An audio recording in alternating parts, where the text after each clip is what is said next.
Hello everyone, so this is just going to be a little update video for you guys. I've decided that for now I am going to take a break from my Wreck This Journal videos because I only have a few pages left in here to go and I have to wait until I get all the supplies for those pages until I can finish them. But I decided that I'm just going to wait until I finish those pages before I continue on with my Wreck This Journal videos or my last Wreck This Journal video or whatever. Because I really don't have very many more pages to go in here, and I honestly have no idea what I'm going to do with the rest of them, so I'm just waiting to figure that out before I felt the need to continue on with my Wreck This Journal videos.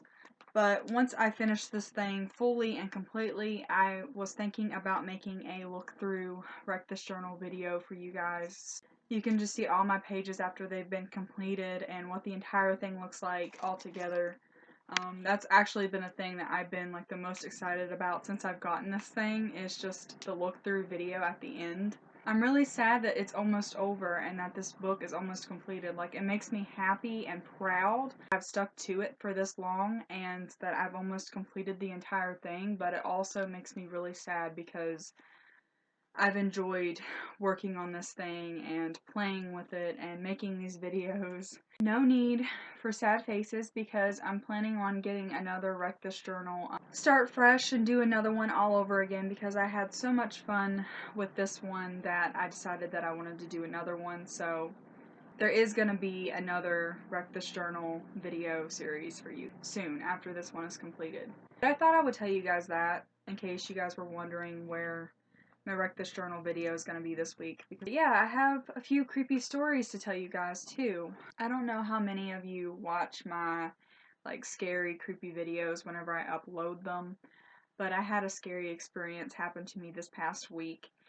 And I love to go for car rides. I just think that they're very relaxing and I feel like they get my mind off of stuff. And I love going for them late at night. I love going for rides in the nighttime.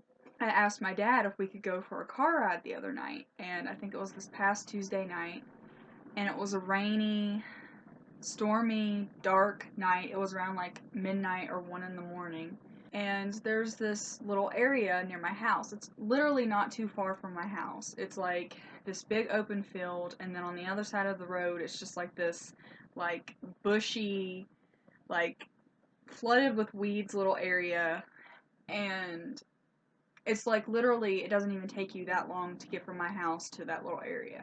I've lived in this little area my entire life and I've never experienced or ever seen anything like this ever before.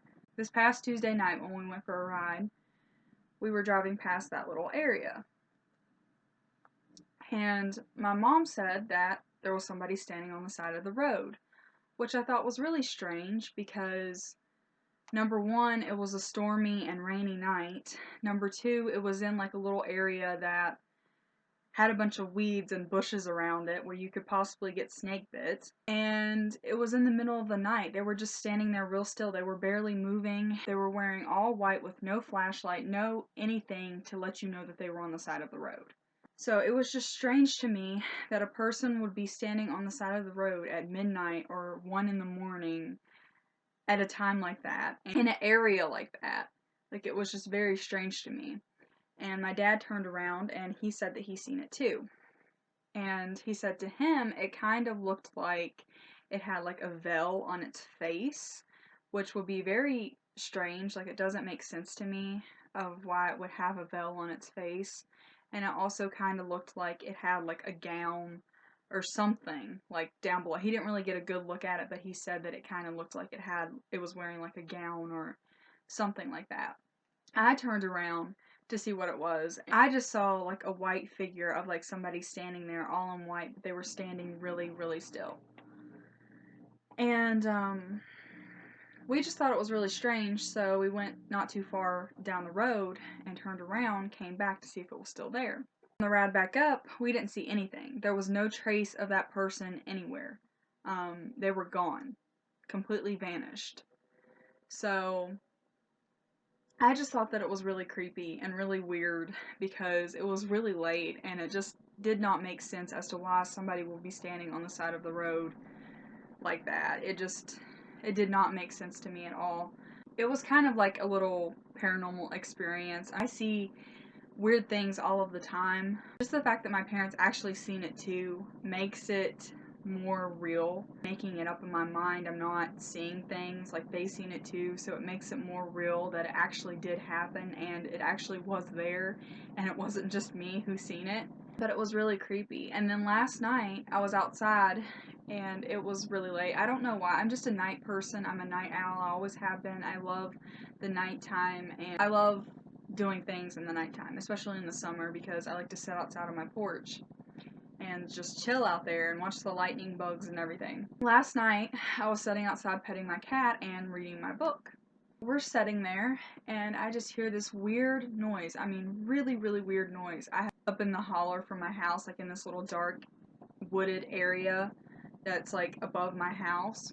It's really creepy in the nighttime because there's like no lights. It's pitch dark. You cannot see anything. And this noise was coming from up there. It's a very hard noise to explain, but it almost sounded like a little kid, like screaming or yelling or just making some kind of weird noise, like a baby crying or something. I thought it was really strange. I thought it was my neighbors, because my neighbors have little kids. It was like 1 o'clock, 2 o'clock in the morning, and I don't know why little kids will be out that late.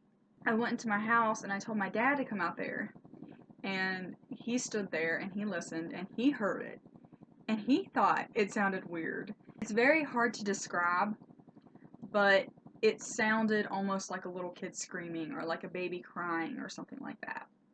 And I know that there are a few wild animals that can make similar noises to that, like coyotes and foxes and mountain lions, things like that. I'm just the type of person, I like to kind of like expand the limits and kind of go above them and try to just think more into it. Like, it could have been like Bigfoot or like a Sasquatch or like one of these like urban legends like the Mothman or something, because I live in West Virginia and we don't live that far from Point Pleasant, so it's like could have been the Mothman or anything. It's like the creepiest noise ever. Like, I did not let my cat stay outside that night. Like, I brought him inside and I wanted to make sure that he stayed safe because I did not know what that was. It was really creepy. Yeah, I honestly have no idea, and I wasn't about to find out because who knows? It could have attacked me, it could have done anything, and I need to live. I need to experience more things in my life, so it's just really creepy, especially because it just happened right after I seen that ghost or whatever it was that I saw on the side of the road the other night. Like, it happened directly after that, so I just found that a little strange. But in other news, I started a new book, and this is Paper Towns by John Green, and he's the same guy that wrote A Fault in Our Stars, for those of you who didn't know. A Fault in Our Stars is freaking amazing, and this book so far is freaking amazing, and I'm only a few chapters in, but so far it's really good. I needed something to entertain myself since I wasn't really working on my Write This Journal that much this past week. I needed something else, so I started reading this. I'm excited for the movie to come out. I'm hoping that I read the book before the movie comes out, so that way I'll have the book read and then I can go see the movie and compare the two, because I love to do that. Most of the time the books are always better than the movies, but you know, the movies can still be good too. But A Fault in Our Stars, like, the movie and the book kind of, like, they didn't really have that many differences in them. There were just, like, a few tiny differences in them. But for the most part, the movie and the book added up the same. I don't know if that's just me, because I read the book and I seen the movie. But to me, they were kind of the same. So hopefully this will be too, because it pisses me off when the books are, like, really, really good, and then you go to see the movie and they have, like, 50 million different changes in them. Pet peeve. I think that that's everything. Here I am just blabbing away. This is random. I never really make videos like this at all. I just thought that I would update you guys and let you guys know that I'm going to take a break from my Write This Journal series until I get those last few pages done. But that's it. And yeah, I hope you guys enjoyed my blabbering, and tell me what you think. Tell me what you think. Like, tell me what you think that thing was that I saw on the side of the road, and what that noise was that I heard last night. Because I live in West Virginia. I live, like, near all of the woods and stuff. Like, my backyard has, like, a bunch of trees and woods and stuff. Sorry I have no Write This Journal video for you guys. By next week, I think that I should be having it up by next week sometime. If I don't, then it'll be like a few weeks after that. But sometime soon. So yeah, I'm gonna go now. Bye-bye!